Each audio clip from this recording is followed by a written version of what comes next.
If you would like to perform an advanced search on a topic and have all of your search requirements met in one go, you can use the advanced search. You'll get a drop-down menu that allows you to modify your results. So I'm looking for information literacy and youth. And I can add a new line here. And I can say or teen.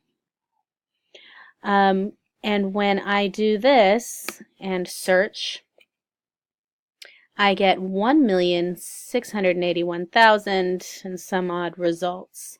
I can refine this a bit further and go from any field to subject. And simply playing with something like this on my advanced search will help to narrow my results down to now 26,000.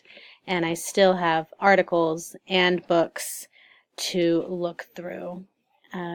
Playing with this will narrow your results down even further.